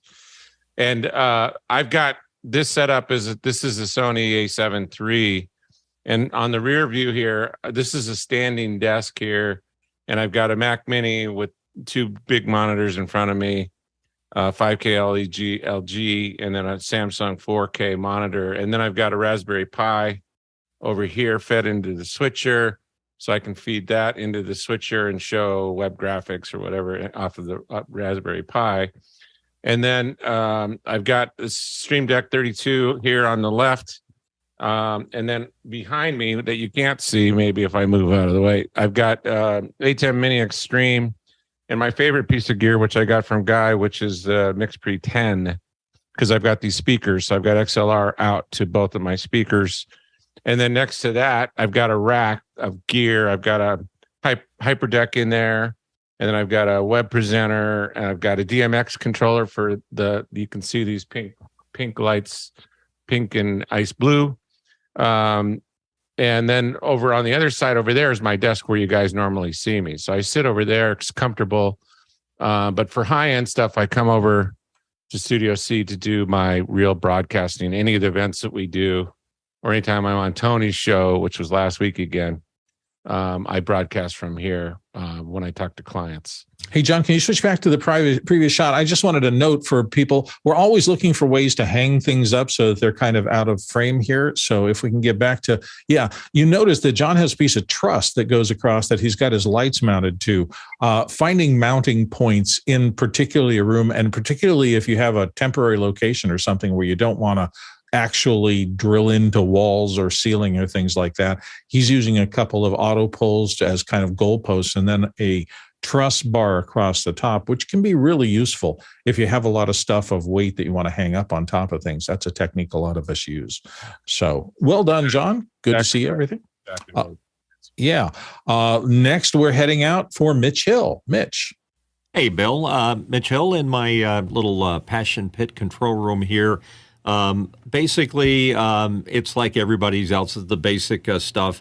The one monitor, my TV camera with the home stream teleprompter, which allows me to use it like a interrogator, and then I'll switch to my Mac so I can roll it around. My mic processing done there with the infamous Aphex unit. Above that is a HyperDeck. I have another HyperDeck over here, the shuttle version, and the ubiquitous ATEM. And it's basically a two-monitor setup here where I've got the TV camera in the center, monitor on one side, monitor on the other side, and then over here is my edit station where I do my work on After Effects and Premiere. And if I keep moving around, we get to see my basic voiceover setup. I use Adobe Audition for most of my stuff. My very favorite Genelec monitors there. There's a side light there for fill, and back over here is my key fill, which is the light panel device. And then behind me, if I go all the way behind, I have my server station where I have my music and my server stuff going on. My little meters there, which bounce around inside of me. There's a nice little on-air light that pops on. And if I go up further, I have a Varipole that goes from one side to the other. Notice that I have a block of wood there to keep me from punching holes in my wall. But it's also secured on the top with some scissor clips. I have a LEDGO LED screen that allows me to splash whatever color I need to have there. Elgato strip there. Hair light, be that as it may, in the back. My washer and dryer in the background on the other side of the door. So pretty much a small, compact, standard one-man band operating setup. But it suits me fine. And if there's any questions, I'll answer them. But this is your basic office hours Zoom setup. Okay, I think we're going to now take another. Let's see. Why am I not seeing what I thought I was seeing? Tom Ferguson. Yes, Tom Ferguson's up next. Tom, dive in. Okay, here we go. We start off in the studio. I'll show you the overhead shot. Everything's within reach. Got my mute switch, telestrator, HyperDeck, and then I switch everything off of an iPad using MixFX Pro, and it's all within reach. From there, we can move into close-up with the overhead camera. And then that little LED Christmas tree is adorable. Where'd you find that? I built that myself. Did you really? Out of a kit, yes. Well done. So here's the overall background shot. Up here we've got the Blackmagic 6K in a teleprompter, a glide gear teleprompter. The key light is an Anlight 6C. From there, we go to, let's see here, the test area. I want to point that out on the left-hand side of the desk. I've got power and then two little bitty switches there that I can get to the inside network, which is the full network for my home, or just a test network, which is isolated. Able to work on all of that independently whenever I want to. We also then move up to the clock. It too is network operated, if you will. It's powered by Ethernet and it sets its time through NTP. So it always stays synchronized and I know what time things are happening. But what you didn't see out of all of this is where the magic happens. So we'll move over here to the rack that I built over the last 7 months. And while it has a lot of gear, most of the magic happens in the top 5 rack units. I've got a an ATEM Extreme.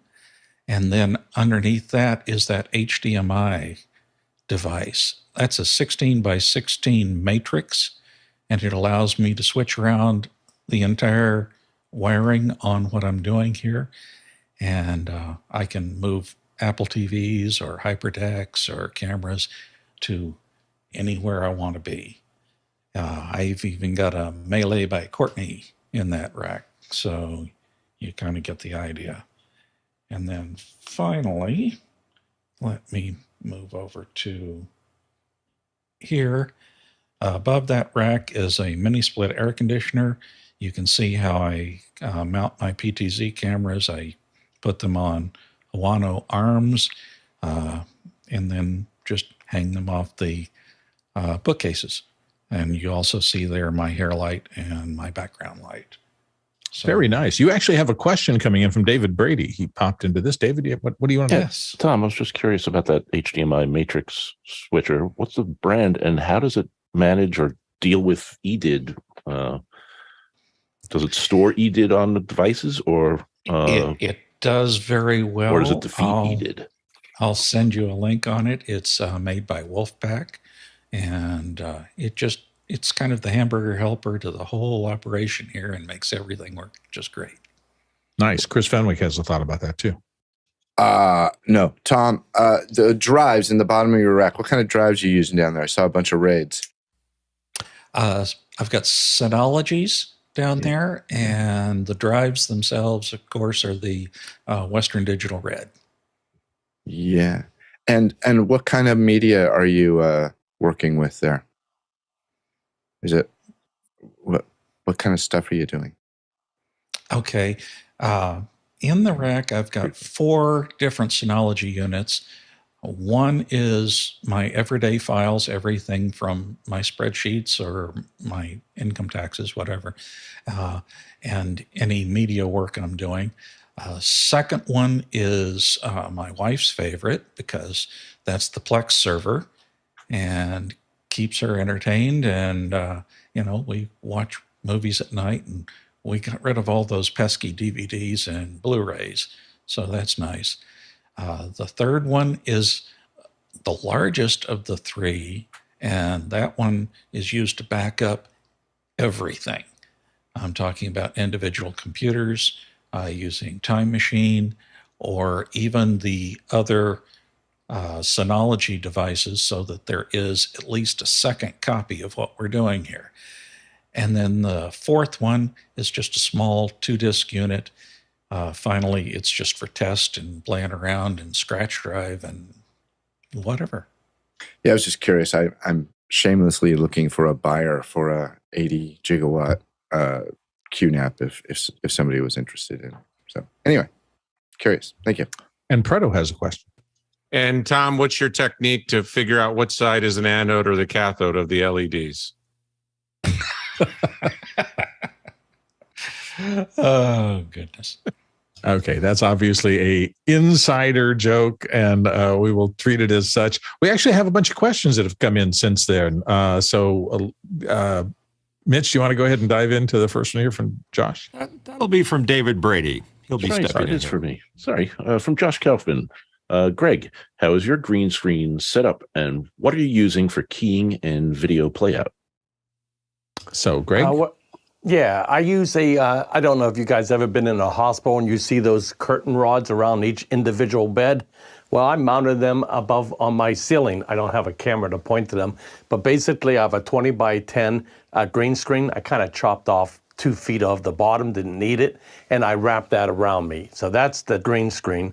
And then the keyer is the ATEM. I use the ATEM keyer to key out the chroma key, and this is another just a chroma key background. So that's what I use. You're getting a really nice key off of that. Your hair is doing really well with it. So good job. There's a lot of hair. You hear that. Next question. We have another question from Chad Lafarge in Columbia, Missouri. Greg, I have the same teleprompter, but mine's starting to loosen and will not stay in the correct position. Have you had to address this issue, and how did you tighten this thing? Greg? Okay. Yeah, basically it's a 5/8 inch black pipe with a flange. It's an old desk, so I just screwed that flange in the desk, screwed the black pipe in it, and put a ball head on top of it. And that thing is solid as rock. I can actually pull myself up and down if I wanted to. And that keeps that teleprompter just where I need it. And you didn't think plumbing was important in the digital age. Ha! Well done. All right. So plumbing pipe fitting. Next question. Okay. We've got Josh Kaufman in Pittsburgh, PA, and he's asking, Doug, how do you prepare your trailer for transport? Well, I first kind of secure all the things that are on the desk. Like this switcher panel goes in its box. That controller goes inside the pickup truck. But I secure all the desk first, and then I take all the equipment and I store it underneath, and then I just kind of do my way from the front to the back of where things go. And it all depends on the type of production we're doing, on what and how much stuff I need to bring. But we're designed for live sports and live events, so most of the time it is pretty much just bring it all, and if we need it, we need it. But I tell you, it's a packed house once everything is in here, and I had to get a brand new pickup truck too. I had to upgrade because the trailer got so heavy that my 1500 was struggling to pull it. So this thing weighs about 10,000 pounds. But now I have a 2500, so we're good to go. But yeah, it is quite the process. Jeff, is it 3 people normally in there or 4? I don't remember. In here? Yeah. When you're operating, how many operators do you have inside the trailer to add? people do? Oh, we have like 8 people in here. 8 sometimes. people. Wow. Does that Yeah. cause any issues in terms of airflow and cooling and stuff like that? Did you have to deal with that? There's 2 heater AC units in here. Sometimes it's hard to keep up with what's going on in here. We do have an exhaust system in the rack that pushes hot air out. And then sometimes if it's nice enough, we just open the doors. But yeah, it gets quite full in here sometimes, but the layout is really nice. So because people can sit in the back and kind of watch over. So sometimes we do have clients or I've had college students come in and watch a show before. So this, how Jeff designed the back bench here is really nice because it's a storage unit, but it also is room for seating. So this place has been pretty packed before, especially on some of the college days where we have like a class in here and we're doing a show. But yeah. Absolutely. Fenwick has a question for you, Chris. Hey, Doug, I was just curious. We've never really talked about this, but have you ever seen these demos about trailer weight distribution? And I was wondering, yes, as you load your stuff, do you always think about how the weight distribution is? Yes, I've seen that video before. And I do definitely pay attention to the weight distribution. So, yeah, I try to really balance it out. And yeah, I have I've had a scary moment one time on ice, black ice with the There's trailer. nothing worse than videos of people, dash cam videos of some trailer in the front. And you're like, oh my, and you'll flip the whole thing and the truck that's pulling it. Yeah, you shouldn't be able to see your trailer out of the right or left-hand side with this event. You know you're in deep trouble. Let's dive into the next question. And we've got a couple more that have come in and turn, we'll just keep going until we have them and then we'll close it off. So next question. And this next one's coming in a little ruthless from Dennis Champion Walker in Mansfield, UK. And he says, Bill Davis, you're looking very big in frame. You're looming over me on my 4K TV and the top of your head goes out of frame quite often. Oh, I'm sorry. I must be pushing the thing. I'm pushing the top of my frame. I will try to settle back a little bit. I try to get in the Fenwick frame every day, but I really wasn't expecting to host today. And so I didn't have much time to reconfigure after a session yesterday in the studio. So hopefully, thank you for the note. And I will keep my eye on a little bit more in the future. And by the way, it's good to hear from you, Dennis. I hope you're feeling well. We miss you here in the early mornings. Next question. All right. And Dennis is back with another zinger, saying to Tom Ferguson, your video is looking very yellow today. Ooh, well, panel, you're going to have to help me out here. I did tweak it just a little bit on the color correction here. After I saw this question, I moved it from 56 to 5400 on the camera. How do I look? I'm just hoping it's not malaria. Chris Fenwick has a comment here. I think my comment is, what is yellow and who is it yellow to? Color is perception. Anyway, thanks for the notes again. And let's move on to the next question. All righty. Our next question comes from Ike Potter in Hanover, Germany. Tom, can you control your Pavo tubes with the Nanlite RC1? I've got the RC1, but it seems not to work even though I matched the channels. Is there a firmware update required for the Pavo tubes? Tom, can you confirm or deny? Well, I'm not sure about the RC1. I use my iPhone, and the remote from there works just fine. And you'll have to check into that on the RC1 yourself. I'm sorry. Okay, best we can do. Next question. Our next question comes from Kyle Hammond. Does the panel power everything down, up every day, or monitor power consumption with their various setups?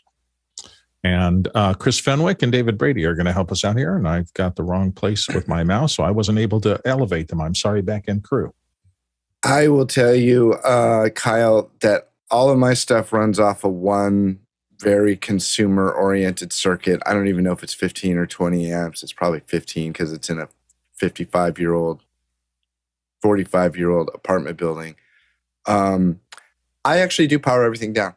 Everything but the server that's in the corner to the QNAP. For sale, by the way. I power everything down. I know some people don't, but I do. Okay, there you go. And David Brady wants to weigh in on this. I'm also in the power everything down, except for the camera. The Z1 camera, it's way out of arm's reach, and I don't have any method of remotely powering that thing up. But yeah, power it down. And I get Con Ed bills. So I agree. My Blackmagic 6K has been on since the day I bought it. It's literally been on for like a year or something. Oh, it's good to know that it's still hanging in there. That's excellent. Greg, you had a comment. Yeah, I don't power anything down. All 4 cameras, all monitors, computers. The ATEM, I do religiously do a recycle of that before I start my day. That's about all that I power down. Okay, and Harshid? For my setup here, I usually let everything run, except for once in a while, I will power down the laptop if I'm not specifically on it. With my mixer that I had previously, which was a Yamaha MG10XU, that was plugged in. And when we had the hurricane, I realized that I couldn't do anything because there's no electricity. And so I went to a USB bus powered type of interface, which is the SSL2. And I like that a little bit better because I could just plug it in through USB on my laptop and I'm good to go. If I need to take it on the road, I'm still good to go. So those are some of my choices that I had to make in that essence. And with the lighting, it's just regular ordinary bulbs. So I cut them down if I need to because it's a lot of heat and I live in Florida. Okay, Tom Ferguson. I leave everything up 24/7, except for the lighting, and run UPSs. So in case there's even a power problem. And in my system, everything's on switches except for the computer itself. So I turn everything off every day and reboot from cold every morning. So everybody has their own way of doing it. And it seems like it works for everybody. I notice another face in the panel that I had not seen before. Mr. Keith Lee, you have managed to sneak in just before we shut down the whole operation. How are you? What's happening? Whoops, we're not hearing any audio. We can see you, and it looks like you're outside and a lovely thing, but we're not getting any sound at this point. Great weather. How about now? There you go. You're up. All right, great. Yeah, so, been busy. It's been a good season, and we had a really good, busy fall. And so everybody was flexing about their setups and all. So we had a little extra time, so I thought I'd take a little tour of the tour bus. So you're going to come in and Bigfoot everybody here. Okay, let's go for it. We're all up for that. We're all here for that, as the kids say. So I'm going to flip the camera around and then just do narration, all right? So let's see. Flipping, there we go. Keys in the door where they always go. Driver spot and the front lounge. Front lounge, also considered the master control room. And this was all a tour bus before, as in a person crew bus. So it actually had this space here was all a couch, or I guess you'd call it a couch more or less, just basically a long bench with cushions. It had this little dinette here. And then there was another couch over this direction. But we luckily found a couple of captain's chairs that are much more comfortable. So we have producers sitting those, both of them rotate around, and it's a lot more comfortable to have somebody as a buddy driver up front whenever they have a chair that they can sit in and not sit sideways. This is the main rack here. As you can see, slightly populated with NewTek gear and also our Dells, our wonderful Dells that we seem to have a lot of. And then down at the bottom is our IT rack, more or less, and patch bay. And we also have the Dante controller, DSP, that's at the very bottom, which is that unit there, the Symmetrics. The AGA is our SDI router. It's a 12G router, so everything's 4K in the inside of the truck. Monitor-wise, still love my LGs. So we have quad splits on both of these when everything's powered up. And then at the very top, some inexpensive CTEX that are rack-mounted SDI, HDMI, whatever monitors whenever we need to just do extra ISO feeds for each one of those. As you can see at the bottom on the desk, our two stripe panel from NewTek for the TC2, and then one of our Mark Roberts controllers and its associated surface that makes everything go there. Over here is a small double rack that is everything's a mess right now because we're in the middle of remodeling everything. But that double rack is just extra rack space whenever we have CCUs and extra gear, or as it is now with just a whole lot of extra storage and drawers and everything. Moving towards the back, trying to get a little bit more light. This is normally very dark in here. But this is the galley. This is where we have drinks and other beverages and sometimes food and a couple of refrigerators. I see Pop-Tarts. I see coffee. Absolutely. You had me at Pop-Tarts. Yeah, we definitely have got to have the K-Rig, and then we have an air fryer, and then a regular toaster oven, and then up top here, microwave, and also a convection oven there. And then there's storage everywhere, much like all kinds of RVs have. But this is not an RV. This is consider a coach. This is a big difference, as well as the build size and things like that. And this is a wonderful head, as we call it in the business. Yeah, looks like a toilet, is a toilet, but it's one of the very few that actually has a shower inside. Most tour buses do not. This is the bunks area. A little light, so you can see. So bunks wise, there is a total of 8 in this one now. Originally it had 12, and it would be 3. So this is 1 up top, 2 would be in the bottom, 3 here, 4 here. Normally, they're about the size of this one, which is above my bunk, which is a larger bunk because I own the bus. I can make whatever size I want. So I did. And that way I could sit up in it and see things. And then in the very back, it's currently just storage right now because we were in the motion of moving, is our back lounge, or rear lounge, which is another place to sit, relax, or as my son loves, play Xbox. So whenever he's out on the road, he likes to have a little getaway time, which is perfectly fine with me. So that's the basics to the bus on the inside.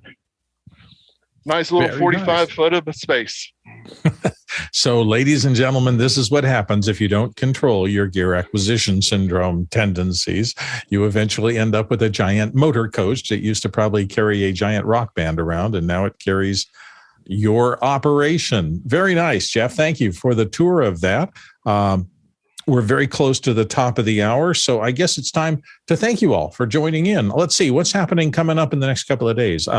Right after the show, by the way, it's Friday Tech Tackle, I understand. So at 9:15, so just in a little bit, you can join Tom Ferguson on his mission to inventory and present the community's gear guidance for panel grade results. Tom, do you want to say anything about that before we get to the show?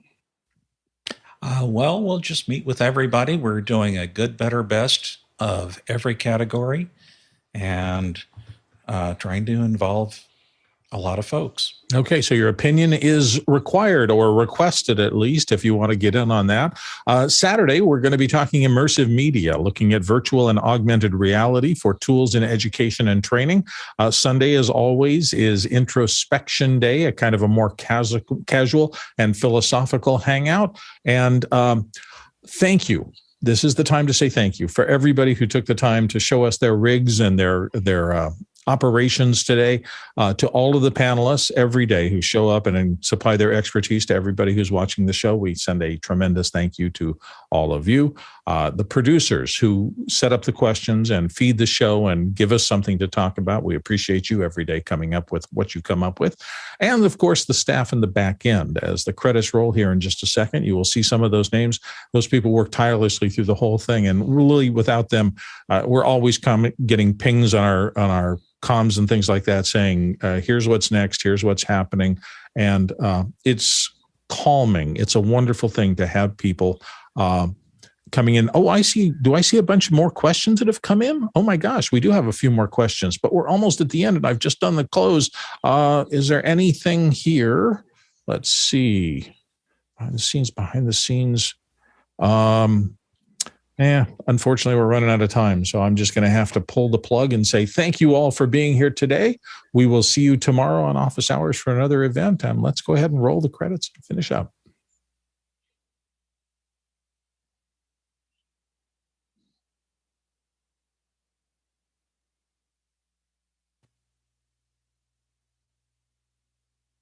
It's whisper time. Thank you all for being here. I appreciate it.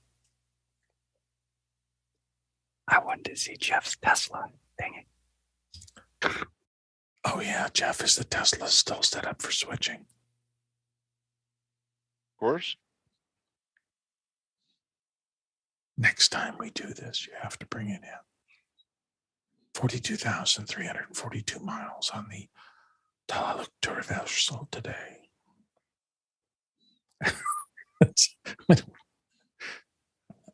We're also doing it.